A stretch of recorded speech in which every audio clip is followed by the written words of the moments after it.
Looking into the Bible's historical accounts, it was found that Africans were part of the early church and the continent was one of the first world regions to receive the gospel, the basis of the Christian faith. An account of the encounter between Phillip, an apostle, and an Ethiopian eunuch who was said to be the treasurer of Queen Candace of Ethiopia, was recorded in Acts 8:26-39.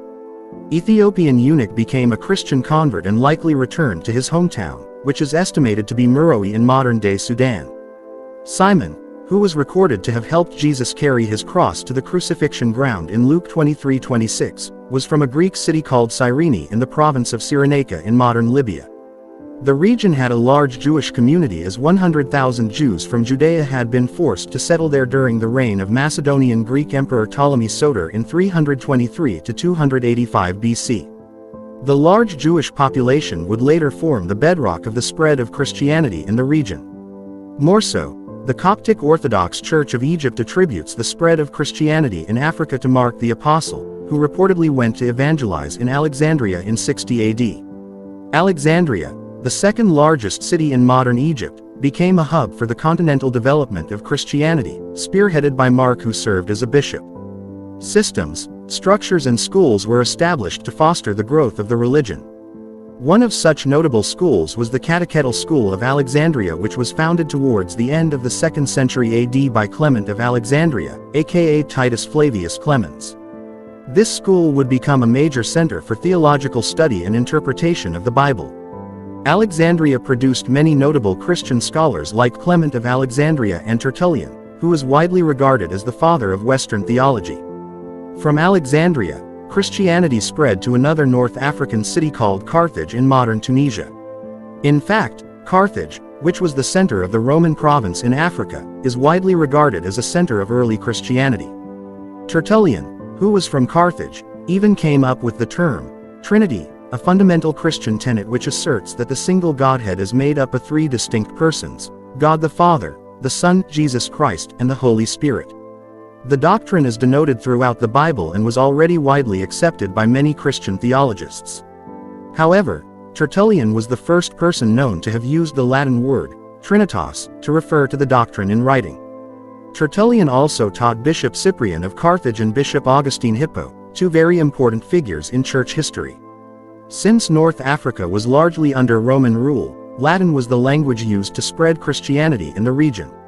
Monasticism started in Egypt, before being spread to the Latin-speaking Church of Northwest Africa.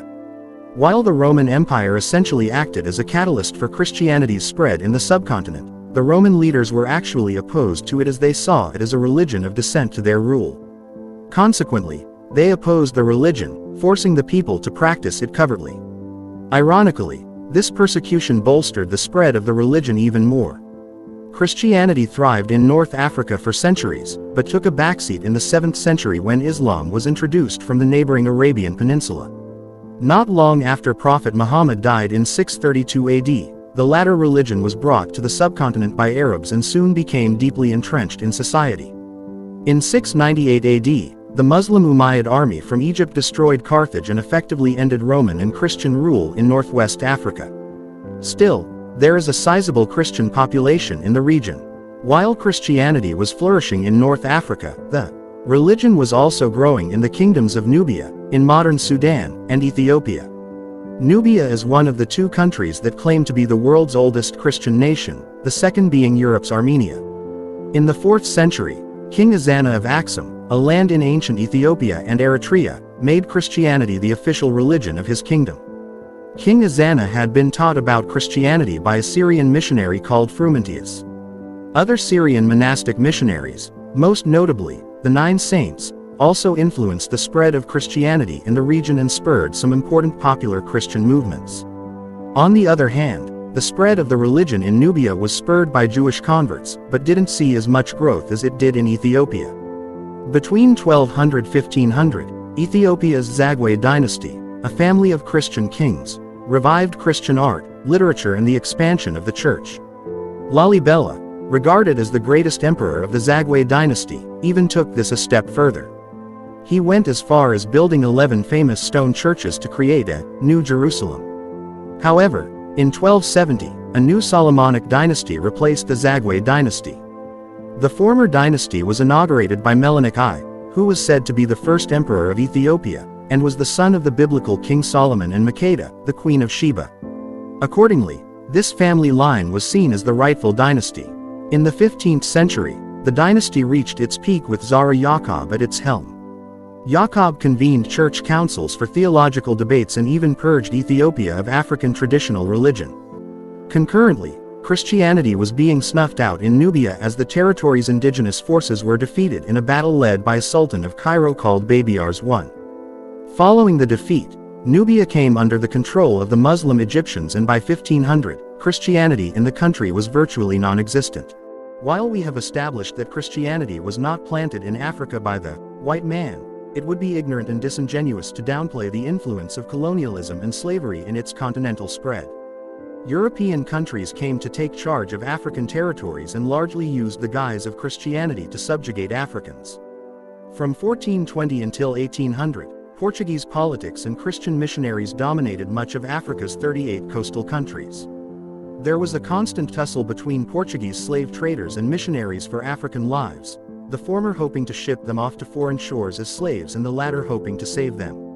In the end, the missionaries were too few to make a long-lasting impact, so their efforts only resulted in a small spread of Catholic Christianity. However, in modern Congo and Angola, the religion took root and clashed with the traditional religions. In the 15th and 16th centuries, West African trade associations with Europeans opened them up to religious influence, alongside their commercial exchange. Additionally, in the 18th century, the rest of Africa saw a major influx of Christian missionaries from the Western world whose evangelical work was more successful. But the real game changer happened with the colonization of the continent. Colonizers demonized indigenous African cultures and practices and presented their version of Christianity as the only path to follow, regardless of how oppressive it was. Eventually, African Christians were able to break free from such oppression and reform the local church, forming African independent churches. Today, Christianity in Africa, especially Pentecostalism, has taken a life of its own that is largely divorced from European influence. The topic of Christianity in Africa is one of nuance, having in many ways been tainted by the white man's abhorrent actions, but having also brought education, literacy and development through European missionaries. More importantly, the message of Christianity is one of hope that many disadvantaged Africans have been able to latch onto over the years. We love hearing from our viewers, so feel free to leave a comment below sharing your favorite historical period or any topics you'd like us to cover in future videos. Your feedback is invaluable to us as we strive to create content that resonates with our audience. Thank you for tuning in today. Remember, subscribing is the best way to stay connected with us and be part of our history-loving community. Until next time, keep exploring the past and discovering the wonders of history together with us. Subscribe now and embark on an exciting journey through time.